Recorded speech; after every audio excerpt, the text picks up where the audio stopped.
আসসালামু আলাইকুম, আমাদের চ্যানেলে আপনাদের স্বাগতম। আজকের ভিডিওতে দেখাবো নানির হাতে ঝাল ঝাল ব্রয়লার মুরগির আলুর ঝোল রেসিপি। মুরগির রান্নার জন্য প্রথমে মুরগি কেটে ভালোভাবে ধুয়ে লবণ, হলুদ, মরিচের গুঁড়া দিয়ে মেখে নিয়েছি। এখন একটি কড়াইয়ে তেল দিয়ে ভালোভাবে ভেজে নিচ্ছি। ব্রয়লার মুরগি ভালো করে ভাজতে হবে, অন্যথায় খেতে ভালো লাগবে না। মুরগি ভাজা হয়ে গেলে একটি হাঁড়িতে পেঁয়াজ কুচি ও পরিমাণ মতো লবণ,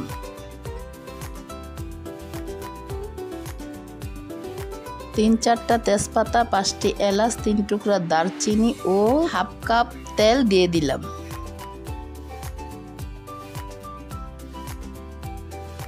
এখন 2 টেবিল চামচ আদা রসুন বাটা দিয়ে পেঁয়াজগুলো হালকা বাদামি করে নিব।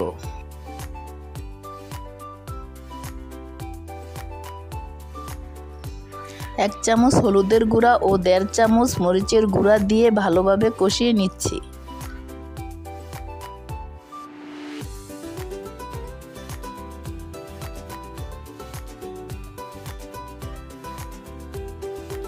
কষানো হয়ে গেলে আগে থেকে ধুয়ে রাখা আলুগুলো দিয়ে কষিয়ে নিচ্ছি।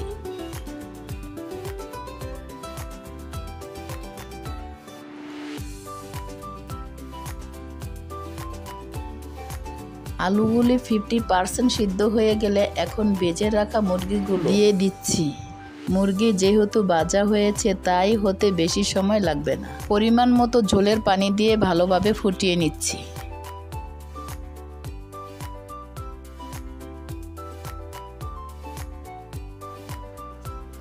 ঝোল ফোটানো হয়ে গেলে কিছু আলু এইভাবে ভেঙে দিই, এতে করে ঝোল গাঢ় হবে এবং খেতেও অনেক বেশি মজা হবে।